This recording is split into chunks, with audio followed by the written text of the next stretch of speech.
નમસ્કાર, India at 9 માં વિશાલ મહેતા આપનું સ્વાગત કરું છું। સમાચારની શરૂઆત કરીએ મહત્વના ન્યૂઝથી। પીએમ મોદીએ એમના સંબોધન દરમિયાન કોંગ્રેસના અધ્યક્ષ મલ્લિકાર્જુન ખડગે અને કોંગ્રેસ પર નિશાન સાધ્યું છે। કોંગ્રેસ પર પ્રહાર કરતા વડાપ્રધાને કહ્યું કે આખા વખતે કોંગ્રેસ 40નો આંકડો પાર કરી શકશે નહીં। પીએમ મોદીએ આગળ કહ્યું કે કોંગ્રેસ પાર્ટીની વિચારધારા ઘણી જૂની થઈ ગઈ છે। જ્યારે વિચારો જૂના થાય ત્યારે કાર્ય પણ આઉટસોર્સ થઈ જાય છે। આટલો મોટો પક્ષ, આટલો સમય શાસન કરનાર પક્ષ થોડા સમયમાં આટલો પતન થઈ ગયું। અમને તમારા પ્રત્યે સહાનુભૂતિ છે। આગળ પીએમ મોદીએ કહ્યું કે હું મલ્લિકાર્જુન ખડગેનો વિશેષ આભાર વ્યક્ત કરું છું અને હું તેમને ખૂબ જ ધ્યાન અને આનંદથી સાંભળતો હતો। લોકસભામાં મનોરંજનની જે કમી હતી તે તેમણે અહીં પૂરી કરી હતી। પશ્ચિમ બંગાળ તરફથી પડકાર આવ્યો છે કે કોંગ્રેસ 40નો આંકડો પાર કરી શકશે નહીં। હું પ્રાર્થના કરું છું કે તમે 40 सीटों बचावी શકો। ये पार्टी सोच से भी आउटडेटेड हो गई है।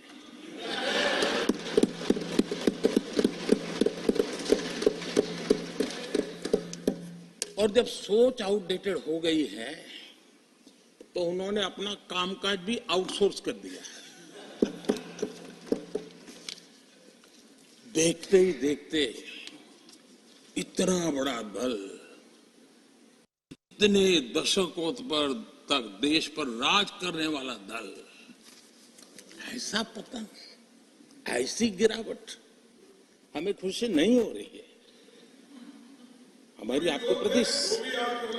आपके प्रति संवेदनाएं हैं। સંસદમાં બજેટ સત્ર દરમિયાન વડાપ્રધાન નરેન્દ્ર મોદીએ આજે રાજ્યસભામાં રાષ્ટ્રપતિના અભિભાષણ પર આભાર પ્રસ્તાવ દરમિયાન સંબોધન કરતા કોંગ્રેસ પર આકરા પ્રહારો કર્યા। વડાપ્રધાને કહ્યું કે જો ડોક્ટર બાબા સાહેબ આંબેડકર ન હોત તો દેશના SC/STને આરક્ષણ ન મળતું, કારણ કે જવાહરલાલ નહેરુને આરક્ષણ પસંદ ન હતું। પીએમ મોદીએ કહ્યું કે કોંગ્રેસ આજકાલ જાતિની વાત કરી રહ્યું છે। મને ખબર નથી કે તેની શા માટે જરૂર હતી। કોંગ્રેસ જન્મથી જ દલિત, પછાત અને આદિવાસીઓની સૌથી મોટી વિરોધી હતી। મને લાગે છે કે જો બાબા સાહેબ આંબેડકર ના હોત તો SC/STને આરક્ષણ મળત કે નહીં। તેમની વિચારસરણી આજની નથી। नेहरू जी ने एक चिट्ठी लिखी थी और ये चिट्ठी मुख्यमंत्रियों को लिखी थी। मैं उसका अनुवाद पढ़ रहा हूं। उन्होंने लिखा था, ये देश के प्रधानमंत्री पंडित नेहरू जी द्वारा उस समय के देश के मुख्यमंत्रियों को लिखी गई चिट्ठी है, ऑन रिकॉर्ड है। मैं अनुवाद पढ़ता हूं। मैं किसी भी आरक्षण को पसंद नहीं करता और खासकर नौकरी में आरक्षण तो कतई नहीं। मैं ऐसे किसी भी कदम के खिलाफ हूं जो अकुशलता को बढ़ावा दे, जो दोयम दर्जे की तरफ ले जाए। ये पंडित नेहरू ने मुख्यमंत्रियों को लिखी हुई चिट्ठी है और तब जाकर के मैं कहता हूं ये जन्मजात इसके विरोधी है। ભારતમાં ફરી ચૂંટણી માહોલ જામ્યો છે। એવી શક્યતા વ્યક્ત કરવામાં આવી રહી છે કે લોકસભા ચૂંટણી એપ્રિલ મહિનામાં યોજાઈ શકે છે। જોકે હજી સુધી ECS એટલે કે ભારતમાં ચૂંટણી પંચ દ્વારા અંતિમ તારીખોનું એલાન કરવામાં આવ્યું નથી, પરંતુ અફવાઓનું બજાર ગરમાઈ ગયું છે। દાવો કરવામાં આવી રહ્યો છે કે ફેબ્રુઆરીમાં જ આચારસંહિતા લાગુ પડશે। હવે ECIએ ખુદ આ વાતનું ખંડન કર્યું છે। ECIએ જણાવ્યું હતું કે વોટ્સએપ પર લોકસભા ચૂંટણી કાર્યક્રમ સાથે સંબંધિત એક મેસેજ વાયરલ થયો છે, જેમાં કહેવામાં આવ્યું છે કે લોકસભાની ચૂંટણી 16 એપ્રિલ 2024થી શરૂ થશે। 16 માર્ચ સુધી ટિકિટ વિતરણ થશે। 16 ફેબ્રુઆરીથી આચારસંહિતા લાગુ થશે। તેના પર ECIએ કહ્યું છે કે આ મેસેજ ફેક છે અને ચૂંટણી પંચ દ્વારા હજુ સુધી તારીખોનું એલાન કરવામાં નથી આવ્યું। ચૂંટણી તારીખોનું એલાન થયા બાદ પહેલા જ રાજકીય પક્ષોએ પૂરજોરમાં ચૂંટણીની તૈયારીઓ શરૂ કરી દીધી છે। ભારતીય જનતા પાર્ટી દ્વારા દાવો કરવામાં આવી રહ્યો છે કે NDA એટલે કે નેશનલ ડેમોક્રેટિક એલાયન્સ 400થી વધુ બેઠકો પર જીત હાંસલ કરશે। બીજી તરફ ભાજપના વિરુદ્ધમાં વિપક્ષી ગઠબંધન ઇન્ડિયા પર તૈયાર છે.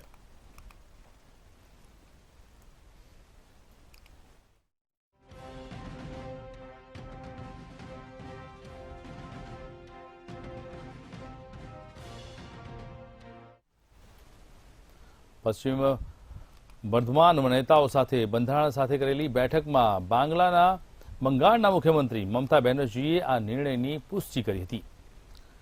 આસનસોલથી ફરીથી જીતની આશા સૂત્રને શત્રુઘ્ન સિન્હાને ટીએમસીમાં ટિકિટ આપવાની યોજના છે. સૂત્રો દ્વારા મળેલી માહિતી પ્રમાણે અહીં દરેકને આશા છે કે શત્રુઘ્ન સિન્હાને ક્ષેત્રને નેતા તરીકે માન્યતા પ્રાપ્ત થવાની આશા છે. તે બાબત પર ધ્યાન આપવાની જરૂર છે અને શત્રુઘ્ન સિન્હાએ 2022ની ચૂંટણીમાં પણ આસનસોલ બેઠક પર 3 લાખથી વધુના માર્જિનથી જીત મેળવી હતી. આ પહેલા ભાજપે 2014 અને 2019માં જીત મેળવી હતી. જો કે ભારતની અંદરખાને એ પણ ચાલી રહી છે ચર્ચા કે શત્રુઘ્ન સિન્હાને કોઈ મોટા સ્ટાર સામે મેદાનમાં ઉતારવામાં આવે તો તે બરાબરનો મુકાબલો થશે અને ભાજપ જીત મેળવી શકશે. આવી સ્થિતિમાં ભાજપ પાસે સુપરસ્ટાર મિથુન ચક્રવર્તીના રૂપમાં એક મોટો સ્ટાર છે અને ગત વર્ષે બંગાળ વિધાનસભાની ચૂંટણી દરમિયાન મિથુન ચક્રવર્તીએ ખૂબ પ્રચાર કર્યો હતો અને તેમની માંગ પણ ખૂબ હતી.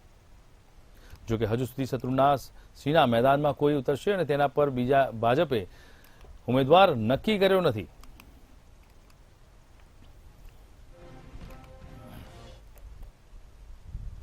કેન્દ્રીય સડક અને પરિવહન મંત્રી નીતિન ગડકરીએ મંગળવારે કહ્યું છે કે સારા કામ કરનારને ક્યારેય સન્માન નથી મળતું. આ દરમિયાન તેમણે તકવાદી નેતાઓની શાસન પક્ષ સાથે જોડાયેલા રહેવાની ઈચ્છા પણ ચિંતા વ્યક્ત કરી છે.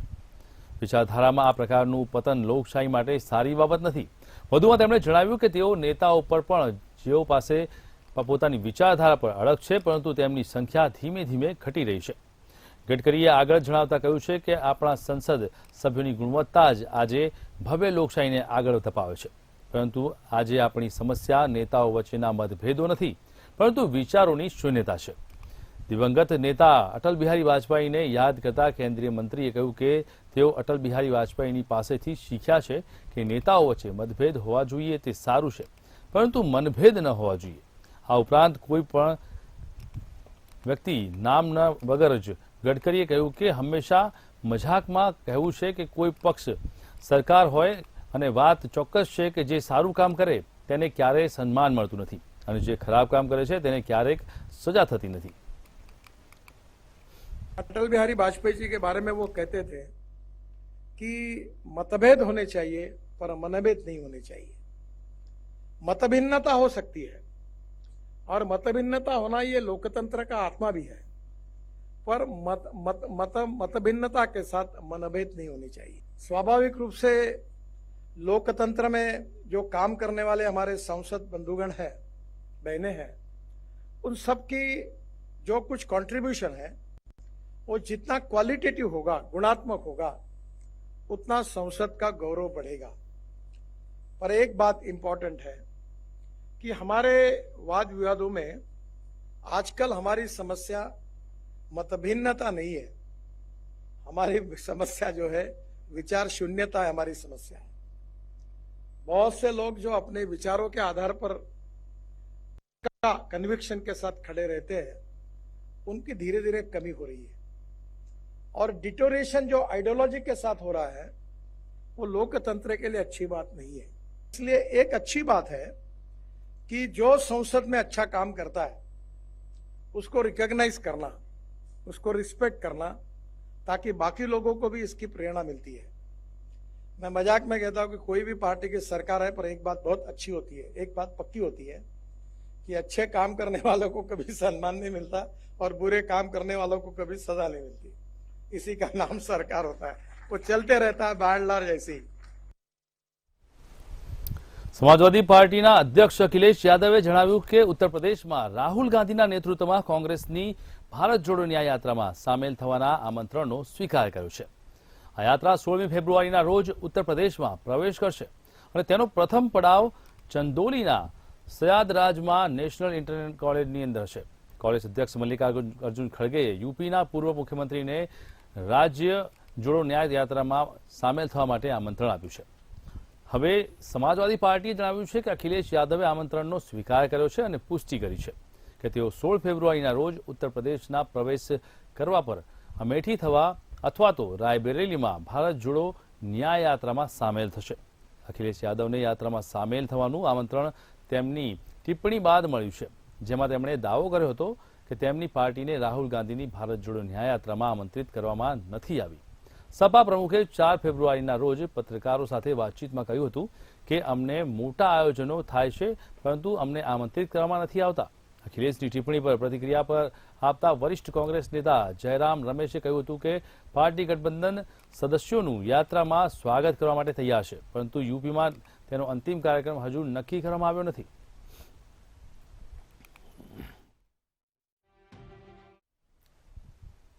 ચૂંટણી પંચે અજીત પવારની રાષ્ટ્રવાદી પાર્ટી કોંગ્રેસને વાસ્તવિક એનસીપી જાહેર કરી દીધી છે. અજીત પવારને એનસીપીનું નામ અને ચૂંટણી ચિહ્ન ઘડિયાળ મળ્યા બાદ ઉદ્ધવ ઠાકરેની આગેવાની હેઠળના શિવસેનાના સાંસદ સંજય રાઉતે વડાપ્રધાન નરેન્દ્ર મોદી પર પ્રહારો કર્યા હતા.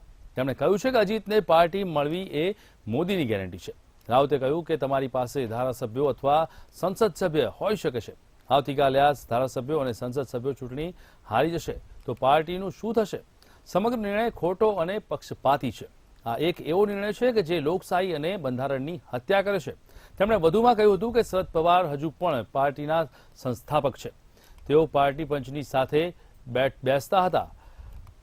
ચૂંટણી પર જાણે કે તેઓ સ્થાપક છે, છતાં પાર્ટી અજીત પવારને આપવામાં આવી છે. આ મોદીની ગેરંટી છે. રાષ્ટ્રપતિ દ્રૌપદી મુર્મુએ બુધવારે દિલ્હી મેટ્રોમાં મુસાફરી કરી છે, જેનો એક વિડીયો સામે આવ્યો છે. મેટ્રોમાં મુસાફરી કરી રહેલા રાષ્ટ્રપતિની એક વિડીયો ક્લિપ સોશિયલ મીડિયા પર ઝડપથી વાયરલ થઈ હતી. સુરક્ષા અધિકારીઓ અને કર્મચારીઓ રાષ્ટ્રપતિ દ્રૌપદી મુર્મુની આસપાસ સતત ઉભેલા જોવા મળ્યા હતા. વિડીયોમાં દેખાઈ રહ્યું છે કે ડીએમઆરસીના ઉચ્ચ અધિકારીઓ મેટ્રોની કામગીરી અને રાષ્ટ્રપતિ મુર્મુને માહિતી આપતા હતા.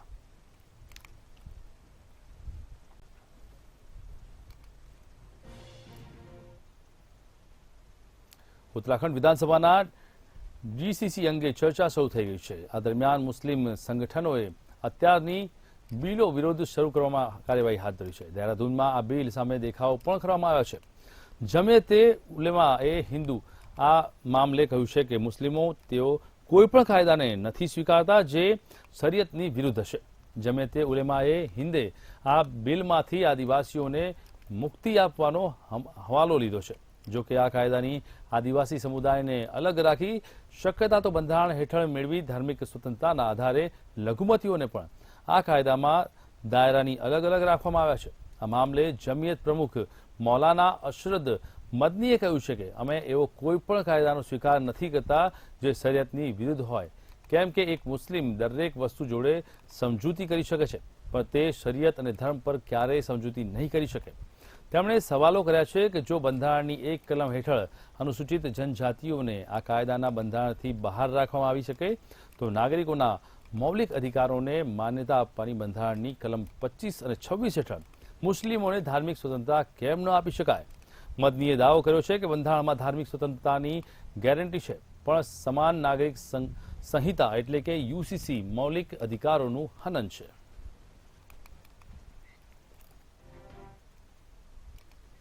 એન્ફોર્સમેન્ટ ડિરેક્ટોરેટ હાલમાં વધારે સક્રિય થઈ રહ્યું છે. તેમણે એક પછી એક જગ્યાઓ પર દરોડા કરવાની કાર્યવાહી તેજ કરી છે. તાજેતરમાં મની લોન્ડરિંગના કેસમાં આજે કોંગ્રેસ નેતા અને પૂર્વ મંત્રી હરકસિંહ રાવતના ઠેકાણે દરોડાની કાર્યવાહી હાથ ધરવામાં આવી હતી. સત્તાવાર સૂત્રોએ જણાવ્યું છે કે ઉત્તરાખંડ, દિલ્હી અને ચંડીગઢના અનેક ઠેકાણે દરોડાની કાર્યવાહી કરવામાં આવી હતી. ઉલ્લેખનીય છે કે હરકસિંહ રાવતે 2022ની ઉત્તરાખંડ વિધાનસભામાં ચૂંટણી પૂર્વે ભાજપ છોડી દીધું હતું અને કોંગ્રેસમાં જોડાઈ ગયા હતા. એવું મનાય છે કે ઈડીની તપાસ રાજ્યના કોર્બેટ ટાઈગર રિઝર્વમાં કથિત ગેરકાયદેસર પ્રવૃત્તિઓને સંબંધિત હતી. ડીડીટેમ દહેરાદૂનમાં ડિફેન્સ કોલોની ખાતે આવેલા હરકસિંહ રાવતના નિવાસ સ્થાને કાર્યવાહી કરી હતી અને દરોડા કર્યા બાદ તેમના નજીકના ઘરમાં ઓફિસો પર પણ દરોડા કરવામાં આવ્યા છે. અગાઉ ઓગસ્ટ 2023માં વિજિલન્સ વિભાગે પણ હરકસિંહ રાવત સામે કાર્યવાહી તેજ કરી છે.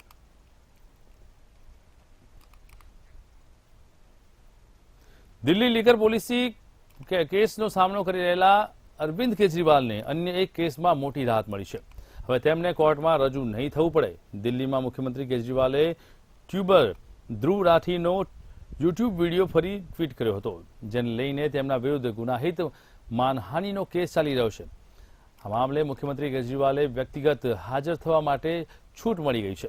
દિલ્હીના મુખ્યમંત્રી અરવિંદ કેજરીવાલ રાઉત એવન્યુ કોર્ટમાં હાજર થવાથી છૂટ માંગી હતી, જેના પર કોર્ટે રજૂ થવાની છૂટની રાહત આપી છે. હવે રાઉત એવન્યુ કોર્ટમાં કેસની આગામી સુનાવણી 29 ફેબ્રુઆરીએ થશે. જો કે અરવિંદ કેજરીવાલે બજેટનો હાલનો હવાલો આપતો કોર્ટમાં હાજર થવાથી છૂટ માંગી છે. અરવિંદ કેજરીવાલના વકીલે કહ્યું છે કે દિલ્હીનું બજેટ સેશન શરૂ થવાનું છે, જેના કારણે મુખ્યમંત્રી કેજરીવાલ વ્યસ્ત છે, એટલા માટે હાજર થવાની છૂટ આપવામાં આવે. દિલ્હી હાઈકોર્ટે 5 ફેબ્રુઆરીએ નીચલી કોર્ટ દ્વારા જાહેર સમન્સને રદ કરવાનો ઇનકાર કરી દીધો હતો. દિલ્હી હાઈકોર્ટે કહ્યું કે માનહાનિકારક સામગ્રીને રિટ્વીટ કરવાનું માનહાનિ સમાન છે. દિલ્હી હાઈકોર્ટે કહ્યું છે કે મુખ્યમંત્રી કેજરીવાલના ઘણા ફોલોઅર્સ છે અને તેઓ વિડીયોને ફરી ટ્વીટ કરવાના પરિણામો સમજે છે.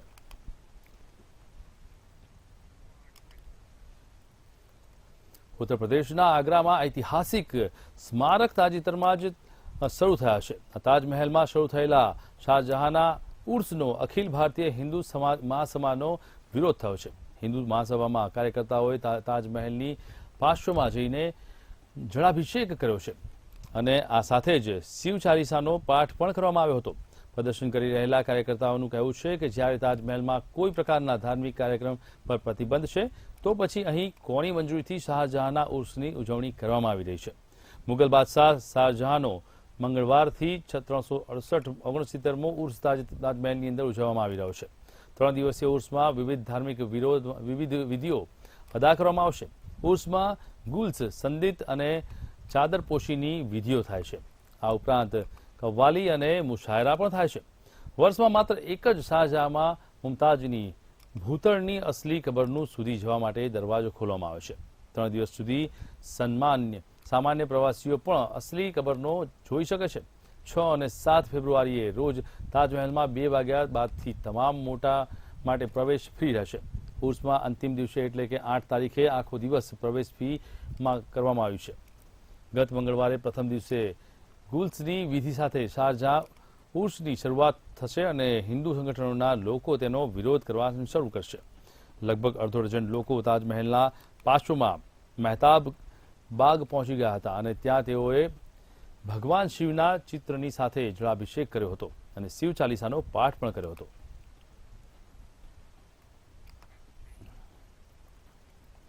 કર્ણાટકના રાયચૂર જિલ્લામાં ચમત્કાર થયો છે. એક ગામમાં કૃષ્ણ નદીમાંથી ભગવાન વિષ્ણુની મૂર્તિ મળી આવી હતી, જે આશરે 1000 વર્ષ જૂની હોવાનો દાવો કરવામાં આવ્યો છે.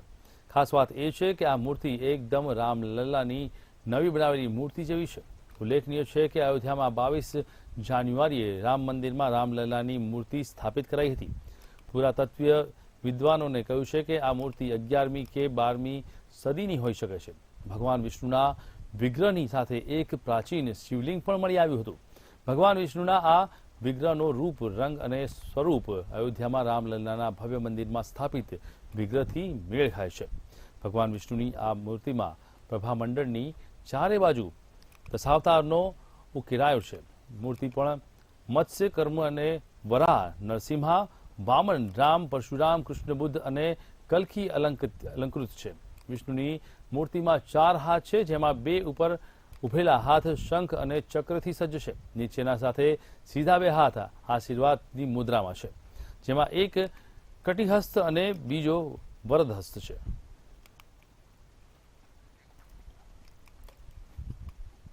અયોધ્યામાં ભવ્ય રામ મંદિરમાં પ્રાણ પ્રતિષ્ઠા બાદ હવે મસ્જિદની તૈયારીઓ ઝડપથી ચાલી રહી છે. આ મસ્જિદનું નિર્માણ કાર્ય એપ્રિલ 2024 સુધીમાં શરૂ થવાની સંભાવનાઓ છે. તેને મોહમ્મદ બિન અબ્દુલ્લા મસ્જિદ નામ આપવામાં આવ્યું છે, જેનું નિર્માણ ટૂંક સમયમાં થઈ જશે. અયોધ્યામાં બનવા જઈ રહેલું આ મસ્જિદ માટે મક્કાથી ખાસ કાળી માટીની ઈંટો મોકલવામાં આવી છે. કાળી માટીની બદલે આ ખાસ પવિત્ર ઈંટ પર સોનાની આયત અલંકિત કરાઈ છે. આ ઈંટો ઉપયોગમાં મસ્જિદનો પાયો નાખવા માટે કરવામાં આવશે. અયોધ્યામાં બાબર મસ્જિદની જગ્યાએ બનાવવામાં આવનારા મસ્જિદનું નામ મોહમ્મદ બિન અબ્દુલ્લા અયોધ્યા મસ્જિદ રાખવામાં આવ્યું છે. સાથે જ એવું કહેવામાં આવી રહ્યું છે કે આ મસ્જિદનું નિર્માણ કાર્ય એપ્રિલ સુધીમાં શરૂ થઈ જશે. આ મસ્જિદ અયોધ્યાના ધન્નીપુરમાં બાબરી મસ્જિદની જગ્યાએ ફાળવવામાં આવેલી છે. 5 એકર જમીન પર આ મસ્જિદ બનાવવામાં આવી રહી છે.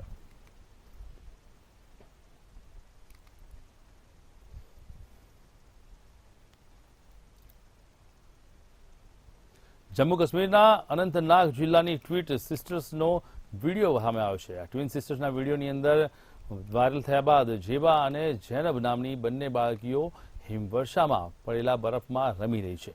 જમ્મુ કાશ્મીરમાં હિમવર્ષા થાય તે માટે બંને બાળકીઓ બંદગી કરતી હતી. તેના કારણે હિમવર્ષા થઈ હોવાનો વિડીયોમાં દાવો કરાયો છે. બંને બાળકીઓ જેબા અને જૈનબ તળપદી ભાષામાં કાલું કાલું બોલી સાંભળવા મળી રહ્યું છે. બંને બાળકીઓએ પ્રધાનમંત્રી નરેન્દ્ર મોદીને મળવાની ઈચ્છા વ્યક્ત કરી છે. પ્રધાનમંત્રી નરેન્દ્ર મોદી જમ્મુ કાશ્મીરમાં આવીને તેમની સાથે બરફમાં એન્જોય કરે તેવી ઈચ્છા વ્યક્ત કરાઈ છે.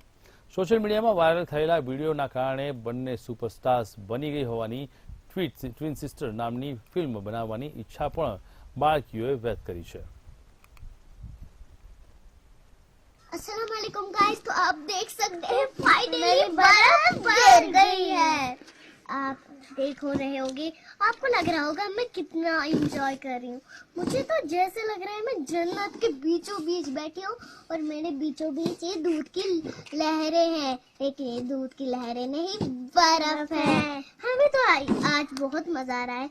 अल्लाह ताला ने आखिरकार मेरी और मेरी बहन की दुआ कबूल कर दी. तो हम यहाँ पर बहुत ज्यादा एंजॉय कर रहे हैं, मस्ती कर रहे हैं. देख सकते हैं आप चारों तरफ कितनी, लेकिन ये बर्फ इतनी गहरी है, मैं तो इसके अंदर ही डूब जाऊंगी. जैसा लगता है कि कोई गहरा पानी में हम हैं, गहरे समुद्र में हम हैं. ભારતીય મૂળના બેરિસ્ટર અરુણ ઘોષે ઓસ્ટ્રેલિયાથી સંસદમાં સેનેટર બનીને ઇતિહાસ સર્જ્યો છે. તેણે ભગવદ્ ગીતા પર હાથ મૂકીને શપથ લીધા હતા. અરુણ ઘોષનો જન્મ ભારતમાં થયો હતો અને તેઓ ઓસ્ટ્રેલિયાની સંસદમાં પહેલા એવા સભ્ય છે જેમણે ભારતમાં જન્મ્યા બાદ ઓસ્ટ્રેલિયાની સંસદમાં સ્થાન મેળવ્યું હોય. અરુણ પશ્ચિમ ઓસ્ટ્રેલિયાના રહેવાસી છે. તેમણે ઓસ્ટ્રેલિયાના વડાપ્રધાન એન્થોની અલ્બાનીઝે અભિનંદન આપીને કહ્યું છે કે નવા સેનેટ અરુણ ઘોષનું સ્વાગત છે. તમે અમારી ટીમમાં છો અને આ વાત શાનદાર છે. સેનેટ ઘોષે પણ કહ્યું હતું કે મારું સૌભાગ્ય છે કે હું ઓસ્ટ્રેલિયાની સેનેટમાં સ્થાન પામ્યો છું. મને સારું શિક્ષણ મળ્યું હતું અને મને વિશ્વાસ છે કે દરેક વ્યક્તિને આ જ પ્રકારે સારું શિક્ષણ ઉપલબ્ધ થાય તેવા પ્રયાસોમાં હું સફળ થઈશ. વરુણ 17 વર્ષના હતા ત્યારે માતા પિતા સાથે ભારતથી ઓસ્ટ્રેલિયા ગયા હતા. તેમણે આગળનો અભ્યાસ ઓસ્ટ્રેલિયાથી સ્કૂલમાં કર્યો હતો. તેઓ પર્થમાં રહે છે અને વ્યવસાય વકીલ છે. તેમણે વેસ્ટર્ન ઓસ્ટ્રેલિયા અને યુનિવર્સિટીમાંથી આર્ટ તેમજ કાયદાની ડિગ્રી મેળવી છે. આ પહેલા તેઓ ન્યૂયોર્કમાં પણ વકીલ તરીકે કામ કરી ચૂક્યા છે, જ્યારે વોશિંગ્ટનમાં તેમણે વર્લ્ડ બેંકના સલાહકાર તરીકે પણ ફરજ બજાવી ચૂકી છે. વરુણે ઓસ્ટ્રેલિયાની લેબર પાર્ટીમાં સભ્ય તરીકે જોડાઈને પોતાના રાજકીય જીવનની શરૂઆત કરી હતી.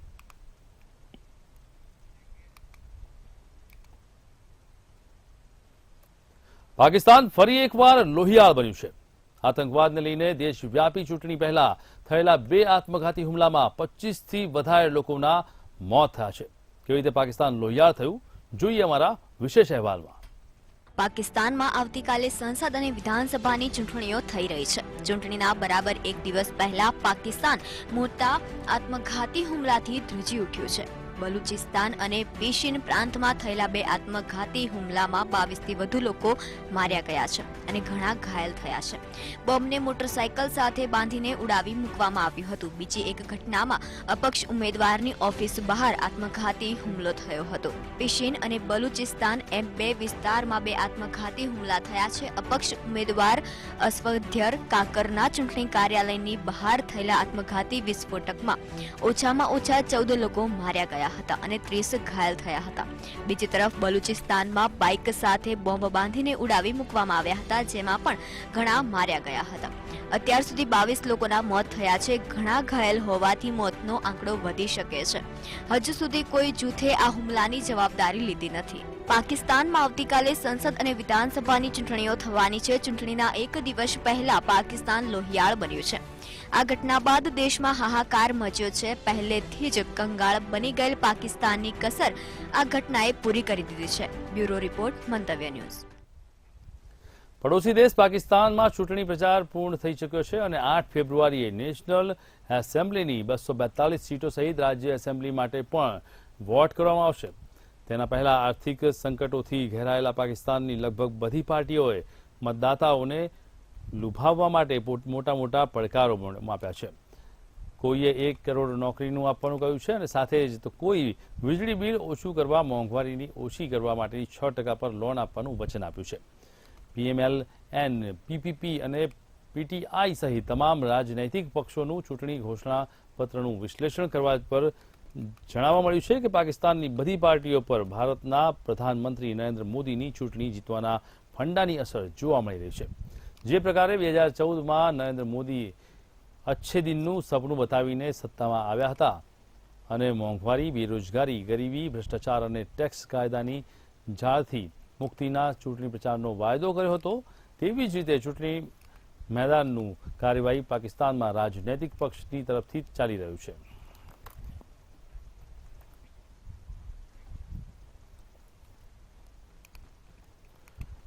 અમેરિકાથી ટેકનોલોજી જાયન્ટ ગૂગલે સપ્ટેમ્બર 2022 અને ઓગસ્ટ 2023 વચ્ચે પ્લે સ્ટોર પરથી 2200થી વધુ ફેક લોન અને એપ્સને દૂર કરી દીધી છે. કેન્દ્ર સરકારે મંગળવારે સંસદને કહ્યું હતું કે સરકારે ફેક લોન એપ પર નિયંત્રણ મેળવવા માટે સતત RBI અને અન્ય નિયમનકારો તેમજ હિસ્સેદારો સાથે સતત કામ કરી રહી છે.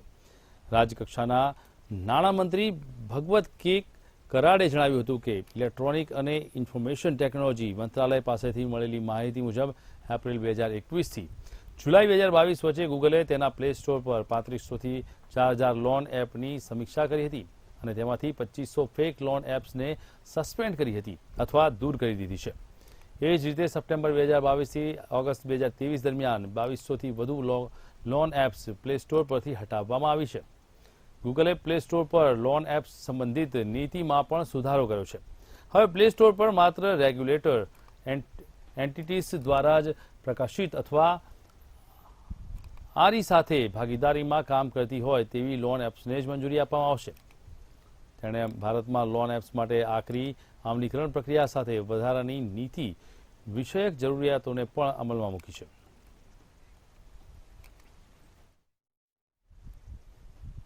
તો સમાચારમાં અત્યારે બસ આટલું જ. મહત્વના સમાચાર માટે જોતા રહો મંતવ્ય ન્યૂઝ. નમસ્કાર.